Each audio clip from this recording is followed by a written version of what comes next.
Hello, Tim. Hello, mate. How are you? Good. When you were sent the script for Tin Star, did your agent include, I think, quite a valuable detail, which is that you could be eaten by a mountain lion while filming it? Mountain lions and bears are an issue, but I'd already been up there, and when you roll up on set, you have like when there's gunfire, you have a safety meeting. Everyone has, and it's pretty basic, it's standard stuff. But there, you have a safety meeting about bears, and bears, especially if they're foraging, which is a particular time of year, they'll come in.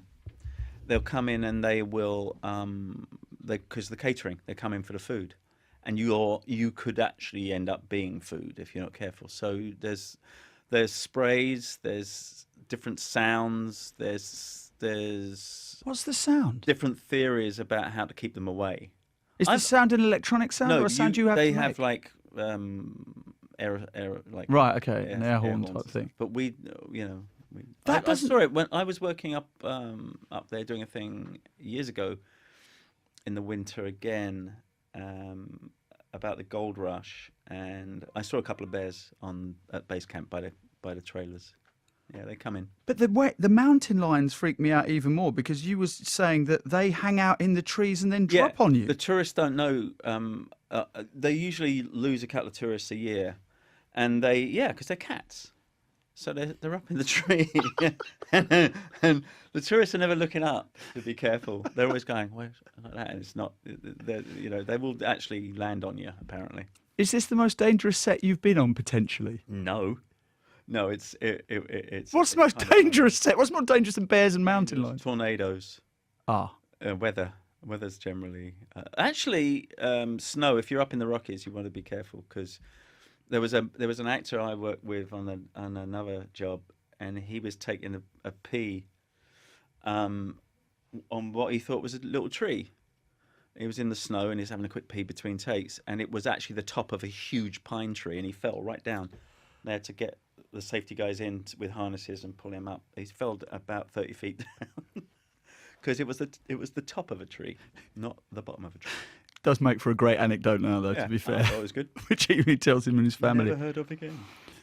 What was it? I mean, look, the classic question: what was it about the role in Tin Star that made you go, "Yeah, I'll have this"? Because you've said that after Lie to Me, it wasn't as if you were going around thinking, "Right, I've got to do more TV now." No, although it's not like you're aiming at it. I did a couple of things over here. I did Yeah, you one did. called Rillington Reg, and I Place. did one called Rillington Place, Hmm. and enjoyed them. In fact, we stole the director of Rillington Place and put him on Tin Star for a little bit. But no, I wasn't actively looking for that kind of long job like that because film's much briefer. And then they sent me the scripts, and the scripts have a madness to them. I wasn't expecting that at all. I mean, there's such a thunderbolt that hits at the end of the first episode, and I thought that was quite a bold move. And then you don't think you can top that, and it just keeps getting weirder and stranger and wilder as it goes through. So And- I was not looking, and then I thought actually this might be a great guy to play. And in a way, you're playing two different people. And I was quite interested to read about the improvisation.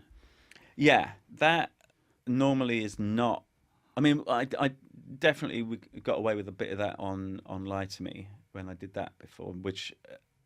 But on this, we were we were given quite a free rein, and there's one episode in this. I don't know where I think it's episode 9, where we improvised the entire episode, and that I don't think a regular for kind of for big TV companies or whatever like Sky or whatever.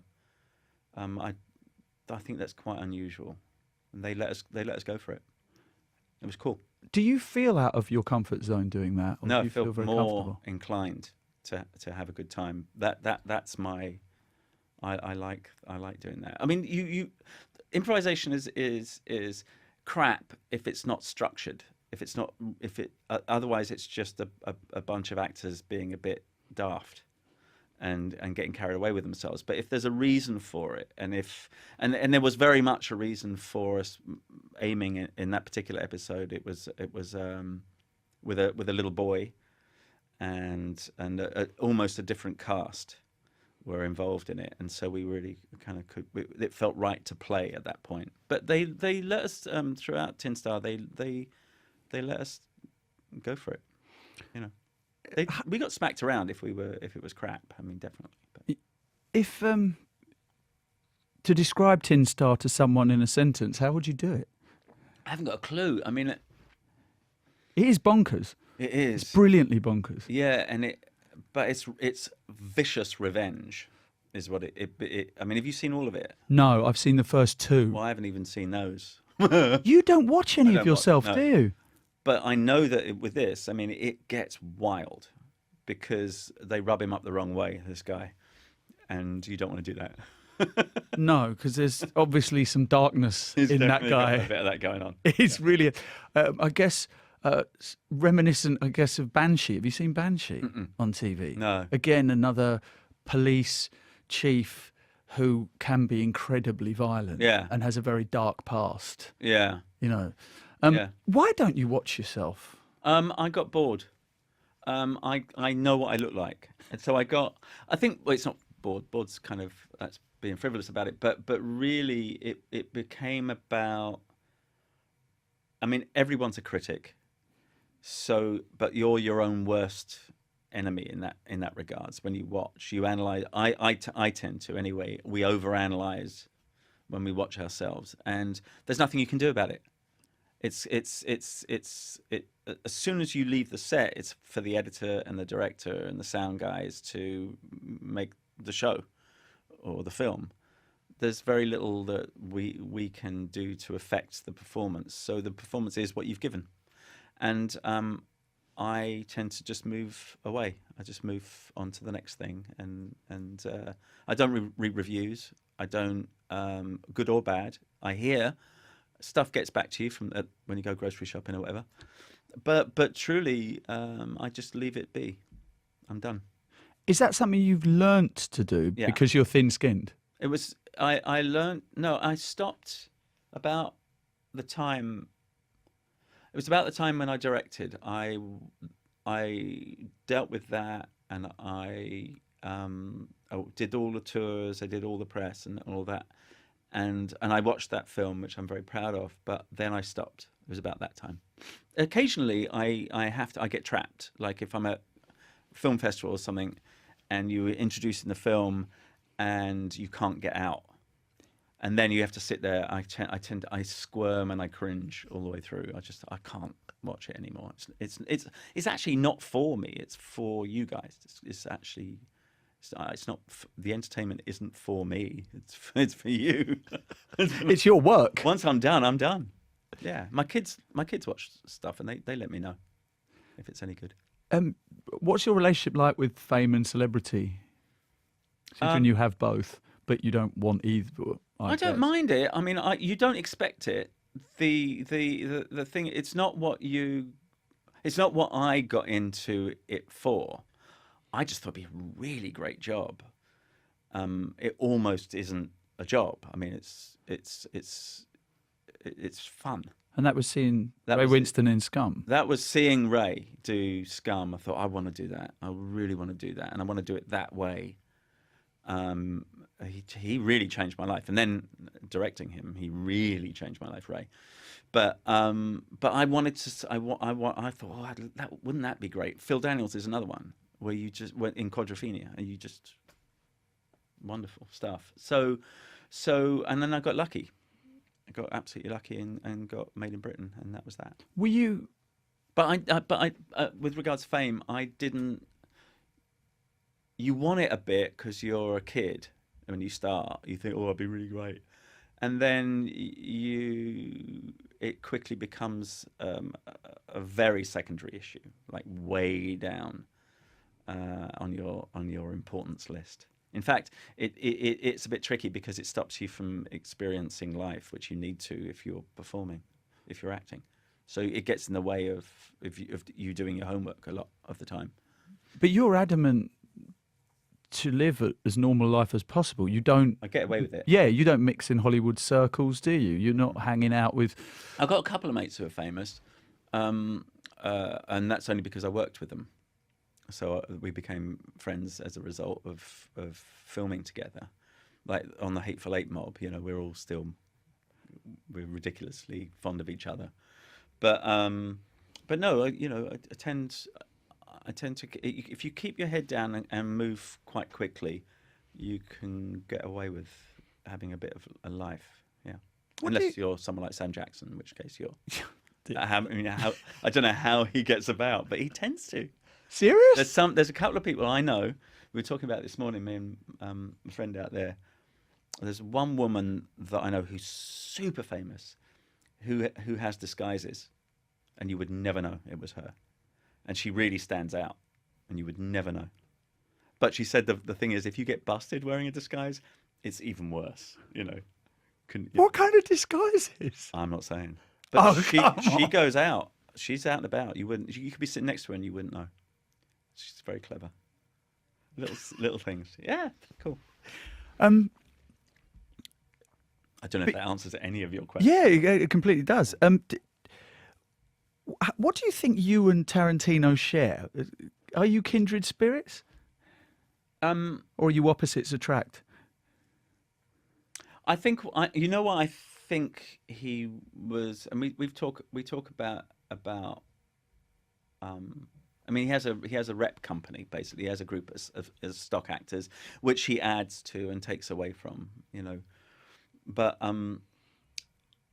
he was a fan of, I think, of Rosencrantz and Guildenstern because it's writing. It's language, and he loved the banter and the back and forth. That was why he wanted to see me. That's why he wanted to meet me when he was getting at the very beginning with Reservoir Dogs. And it's all writing for him. And there's a music, and there's a you either get it or you don't. And the ones that, so I'm one of the actors that gets it.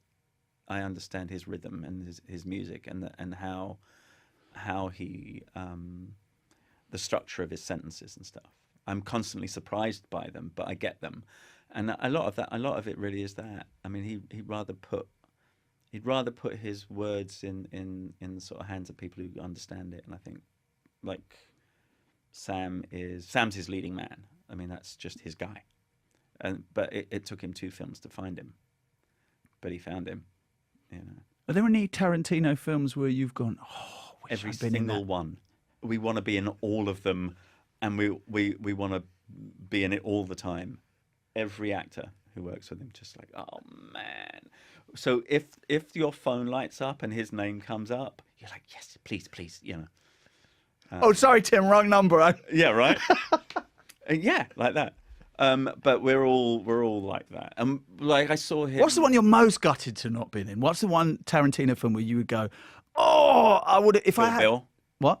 Both Kill Bills, you know. I was gonna do Inglourious Basterds. I couldn't because I was doing. I was just starting Lie to Me, and I just couldn't be. He needed. It wasn't. It was Archie Hickox, the English guy.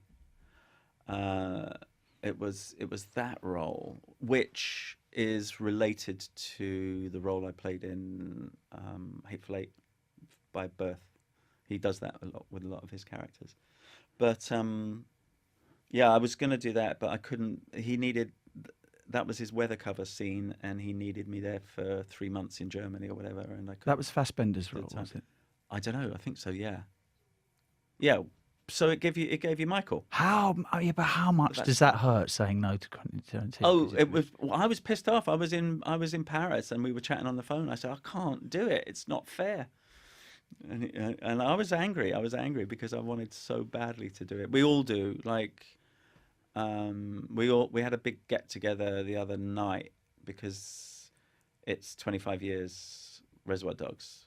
So we did one in New York and we did one in LA just a couple of weeks back. And I took my boys to see it, and they projected it at an old theatre downtown. It was really, really, really cool in LA. And we were all of us sitting in the dressing room backstage with him, and just everyone was just like, when's he going to do it? When's he going to shoot? I don't know. What do you think? Do we stand a chance? Constant. Yeah, but you're part of Team Tarantino, right? Only if he wants us. That's the thing, and it is one of those. It's a conversation that you have at the very, very beginning with him, and we did have. And Quentin is real about it. Is you don't feel obliged, because there's always new blood out there, and it is important that he experiences that too. But he's one of those people that likes to keep a core team around him. But he should and does find incredibly. Walt Goggins is a very good example of. He just found him. He got him, and he saw him on telly, and he liked him, and he came in to help us with the reading of Hateful Eight, and just stole Quentin's heart. I mean, there he is. Are you still insecure about work? Yeah, I have that fear of unemployment. Yeah, which I think is very healthy. Yeah. Even now, Yeah. with all the success that you've had over 3 decades. Yeah, yeah. Well, most of us are like that. We worry. Yeah, got to get the kids through school. And that has, of course, as you've widely said in the press, informed some decisions that perhaps creatively you wouldn't have made. Which I think you should. You know, there are times when you've got to be careful. I don't want the whole, and I know it's changed out here as well, but the whole student loan thing, I don't know what you call it out here. It's called that. It's the Student same. loans, yeah. It's disgraceful. You should have a grant. You should have scholarship. Education is your right, and it should be free. So it's not. And so my 2 sons in the States they were going through the college thing, and I'm damned if I'm going to have them have a mortgage when they get out of school, which is basically it's a long form mortgage. It's a rip-off. And so I went to work for that, you know. And so you have to do jobs that you aren't necessarily going to be happy about. Did you get a grant to go to Camberwell School of Art? Yeah. I had pretty much a full grant scholarship, whatever it was then. That Thatcher killed all that stuff, right? Pretty much. Yeah, a major. So do you worry for people from backgrounds like Ray's and Gary's, in yourselves, you went to state school in Brixton, getting into acting? Yeah, it's a problem because, there was Anna Scher, who got all those boys and girls like Kathy Burke and I don't think Ray went there. I think Ray went to Italia Conti or something crazy like that. But and I think he got kicked out. I don't know which one it was, but I know he got kicked out, one of those stage school type things. But Phil was there, Steve Sweeney was there, Perry Fenwick was there. You know, Anna Scher got those kids off the street and got them acting. It was fantastic. And so that was the inspiration for myself and Gary and those guys to do it. But do I think it's hard for actors who come from a rough background? Maybe. Yeah, I think it's really hard. And I think we're not making it any easier for them. And what does your profession lose from that? A huge wealth of talent. We'll never know. They could have come and gone, and we'll never know what they are capable of, because they can't afford to take the time out to try. That's the problem. Yesterday I watched Made in Britain again. Oh yeah. 21-year-old Tim Roth. Yeah. 1982. Right. Yeah. First job. And the thing that scared me most about it was how we may well be back there with those kinds of far right. Yeah. Well, we got Trump out there. You've got Brexit. It's the same. And that's your Trump, is Brexit. And but we kind of, it's interesting. I mean, I was not here when it was going on, but racism is emerging in America in a way that racism seems to be emerging here more comfortably. Like the Klan aren't wearing hoods anymore. You know, they don't have to. We've just had 4 individuals arrested and charged with being part of a banned neo-Nazi organisation here in the UK. They don't ban them over there. Yeah, yeah, you've got that. We used to be what was it when I was at school? It was the Anti-Nazi League. We were all part of that. Rock Against Racism, Red Wedge. That was Paul Weller's thing. Yeah, all of it. We were all very active and very part of it. I think that is there an active resistance out here? Yeah, there's hope, not hate. That's great. Yeah, And we have Antifa. yeah. But a big resistance movement in the States. It's the one benefit of Trump. Do you think this can be defeated? Because what we've had is years of kind of Islamophobia, for instance, Yeah. so dehumanizing Yeah. of whole groups of individuals. Well, if you go back to what What the Nazis did to the were Jews, doing, yeah. it's a system. You need to generate fear, and you need an enemy, and you pick your enemy very carefully, and you can control a population. So yeah, do I think we can get rid of it? No. Can we contain it? Yeah, if we're willing.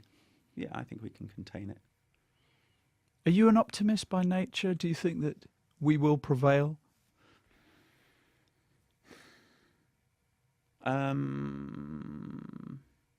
That's a long pause. It's a real tricky one, isn't it? I mean, I'm an optimist if, in my weird little way. Like, it's weird. Okay, yes, when I look at people like Ken Loach, yes, I'm an optimist. And when I look at Corbyn, yes, I'm an optimist. When I look at Bernie Sanders, yes. But there's also a part of me that when I look at Theresa May and Boris Nutjob and Donald Trump, that thinks they're going to win somehow. But you've said, actually, isn't it, that the reason Trump came is because of how even the left and the centre left totally failed. They neglected. People. They neglected huge swathes of people. Yeah, and I think that's the same here in a way. Yeah, if you neglect people, if politicians neglect the people that they are supposed to help and represent, they'll come back for you. Those people will turn on you. Would you ever move back here? No. You're done with it? Done. Yeah. Why? I think that there are massive elements that I miss about being here. I get to come back. I get to come back here and dip into that. There are friends of mine that I miss because I'm away from them. But and I didn't want to leave, but I left because of work, and they employed me. Now you just get employed anywhere, so it doesn't really matter where you are. Yeah, I think there's a mean-spiritedness in the press, in the media, I'm sorry to say, that is particular to this country. And I think if you can do without it, why not? And the weather's nice in Pasadena. It's bloody hot. Worry about that. But yeah, I mean, where would I would like to... One of your sons lives in London, right? Yeah. Yeah. Oh, yeah. No, I think I would... I mean, I'd like to be... I wouldn't mind moving to Italy. Paris. That's all just fancy pants tourist talk. But to actually settle down now, because my kids are almost done with school, to actually settle, I think I'm settled. Well, if they're almost done with school, that means you definitely don't need to do any more films to pay for their school. Yeah, then it's just you could be a lot more discerning. Yeah, and by the way, I'm waiting for them to look after me. That's the next stage. As someone who is so politically minded, we had Michael Sheen on the show. He's cool. I like him. Yeah, he is, right? And would you trade more of the work, as now you don't have to pay so much school fees, for activism and campaigning? I don't think I'd be very good at it. I open my mouth too much. That's exactly what is good about it. No. It's a terrible activist if you didn't talk. Yeah, no, and I waffle. No, you don't. I tell you who, like people like Eddie Izzard. I'm really looking forward to see if he does it, because he said 2020, right? I think that's when he might run for mayor. I think he'd be really good for this country. I think he'd be good for London, but I think he would actually be a good politically. I think he would be something to watch. I don't think I'd be very good at it. I'm too rash, and I'm too. Are you easy to wind up? Yeah, I'd mouth. You can't do that if you're a politician. I mean, evidently you can't. They hit Twitter now. But yeah, so no, I don't think I'd be very. I don't think I could contain myself. There are a few, like in the States, we've got Al Franken. He's amazing as a senator, and he came out of Saturday Night Live and that world. There are a few. You had Glenda Jackson, right? I don't think the two particularly meld well, like full-on Parliament world. Yeah. I just want to run across there and start knocking them about. What do you think of the charge that, lefty lovies? Yeah. People who make loads of money, live in nice houses, telling the rest of us that we made the wrong decisions? I think there's a lot to be. I think there's a lot of truth to that. My dad always said everyone should travel first class. Everyone. That's the trick. So yeah, we got lucky. But we also get to chat to you and spout stuff. So yeah, there's a lot of truth to the lefty lovey thing. But so what? Because your dad was a communist. He sounds like an absolutely amazing guy. He's apparently a great sense of humour. He was funny, and he was a prankster, and he was but he was Sheepshead Bay, which was a rough part of Manhattan, Brooklyn. He was in Brooklyn. And then they put him on the ships, and he was an immigrant, came here, and he worked in the factories I think he was about 11, and he was in the brick factories in Liverpool, and that's when they threatened to run away from home, him and his brothers and sisters, and then they moved him out of those factories and down to, I think, the paper mills at the beginning, but certainly the hop fields. Went straight into the hop fields in Kent, and he went to school at the same time, a bit, but he was self-taught. And then the war when he was 17. So, yeah. Last week we did a really interesting debate, Tim, about fathers and sons, and it's widely documented what your grandfather did to your father and to you, and dick. Yeah. For want of a better word, that's probably the nicest definition you could do of him.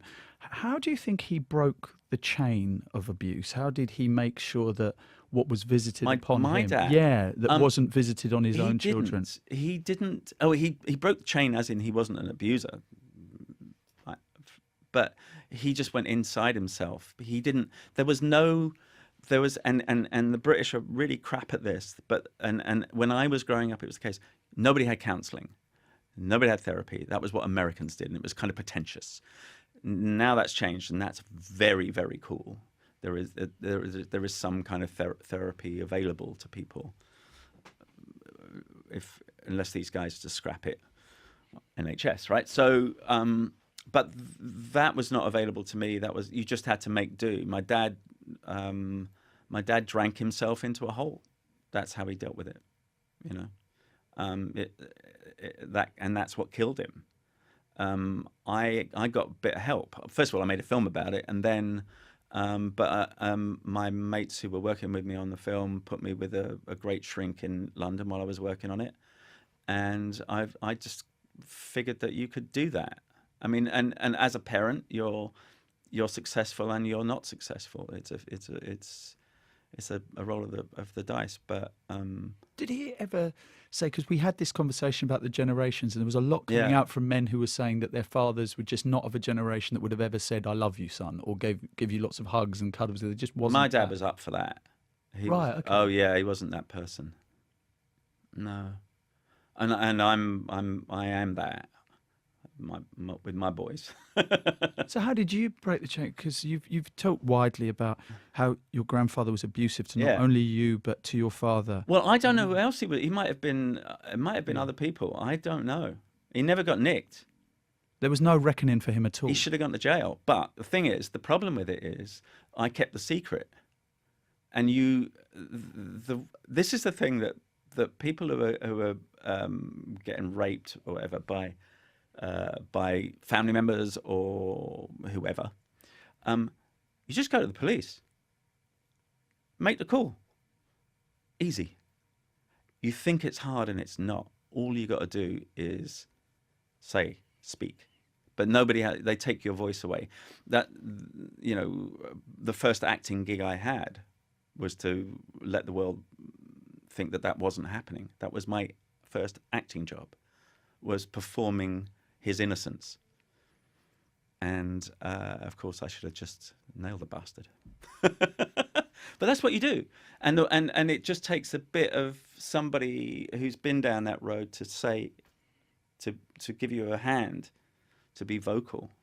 Did he threaten you not to do it, or did No? you just... It's their directors. We're the actors, and they're directors. It's manipulation. You can't put you cannot. The fear he must have lived with, but I didn't realize that until much later. He was on a knife edge, that guy. I could have just pushed him, toppled him right over. But no, it's real manipulation. It's what do they call it? Stockholm syndrome. Yes, Syndrome, when you feel you are looking after your abuser. You're making sure they're okay. You're enabling. And was he a constant presence in your life? No, he was he was the they were the family. It was our summer holiday. So we go down because they lived in a sort of 2 up 2 down in Devon, which is where I shot The War Zone. Right there. Yeah. Therapy via filmmaking. Pretty much. Yeah. And did you feel completely unburdened at the end of it? Did you feel lighter as a human being? Actually, it goes like, blimey, because I was taking the film around and showing it and having to talk about it all the time. And by the end of it, I was like, I'm done. But no, when I read the book, that it was taken from Alexander Stewart's book, he got it wrong, elements of it. And I knew that. And when I talked to him, I said, I can fix this because I know this. And really, I didn't want to make a film about that, but I felt that if it was going to be made, it should be made by somebody who knew the subject. And so I just made sure that I could get the feeling of it across to the audience. Was there a rage inside of you because of that? Not really. I started talking about it with my family when I was about 25, around there. And I went, oh, this is easy. It was like, oh, I get it. You're supposed to talk. And so did. And then it just immediately, I got rid of it all. Yeah. That's amazing. And then how does it affect your own relationships with your sons and the kind of father you want to be? Well, I'm a pain. That's probably nothing to do with... I tell you, I also, I'm a distant parent to my London boy. I'm a more present parent to my American boys, but then I leave them. Part of my job is to bugger off, really. So I am ridiculed. I am, I'm at that point now where they just make fun of me all the time. They roll their eyes and, oh, Jesus, here he goes. That kind of thing. But I think I'm a responsible guy, generally. Are you a disciplinarian? Are you the good cop or the bad cop? I get my dad voice out occasionally. I can get it out. Ooh. But where would we have heard the dad voice in a movie? Yeah. But that being said, no, I'm not the one. I'm more the one that's sort of confused, and my wife is the one who's on a finger on the pulse. Yeah, but I'm the one that's sort of a bit. What happened? What did I miss? I'm that guy. I was interviewing a music artist, and I was saying, how difficult is it to persuade someone that it's going to be very difficult to love them more than you love the thing that you do? Oh, for me, it's not a competition. The the job that I have, I love. It's not even a job. It's ridiculous. And then, but the love that you have for your children, even when they drive you crazy, it just is a thing. It's just you can't. It's not something you practice. It just is. So I'm just besotted with them. You know. We're running out of time, clearly, because we've been I've taken up loads of your time. All good with me. Sorry about that. What's next, Tim? I mean, do you have a checklist, a bucket list of things that you want to, apart from being in every Tarantino movie? I don't have a plan, and I really don't at all. And so I'm surprised by it, and I kind of like it that way. There are certain things I'd like to have happen. That haven't as yet. Yeah, I'd like to work with Kate Blanchett. That would be cool. Stuff like that. But I don't really have a game plan. Some actors do. I just don't see how it's possible, really, because I don't know where the next job's coming from. You know? Well, look, you keep working, and looking at the BBC pay thing, you're doing well. Doing all right. Oh yeah. I thought that was rather good, by the way, that they did that. Why? I just think, why not? You don't mind knowing? I mean, it's a very British thing to not talk about money. I guess a toss. You know, certainly. No, I don't think that's the problem. It's a public company. It's Funded by people. You still have a license. Yeah, right? of course. So I'm employed by the public when I work for the Beeb. And my job is also to entertain the public. And if I don't do it very well, they let me know. You know, but I never thought it was I was quite amused by it. I didn't really think much of it. Was it a big deal here? Big deal, massive, especially the gender pay gap. That was a massive deal. Yeah. I got into a bit of. I was asked about that. It's something that we talk about amongst ourselves, the actors. I mean, you get what women get as opposed to what men get. My worry was that what they would do was drop the level instead of raising the level for women. Well, we don't know what's going to happen yet, right? Yeah. And I was like, wait a minute, be careful now. The women need a raise. You know, that's the. I'm surprised that you and other actors talk about it, because you would think that you would be very kind of secretive about how much you earn and what you're getting paid for things. Not really. I mean, no. We chat about it. We talk about it, and the fact that women do, you know, get paid less for doing the same gig is just absurd. That's all. That shit should have been over a long time ago. I'm just amazed it's still around. Tim, you absolute ledge. Thank you very much indeed. Cheers, man. Yeah, for coming out and hanging out with us today. It's all good.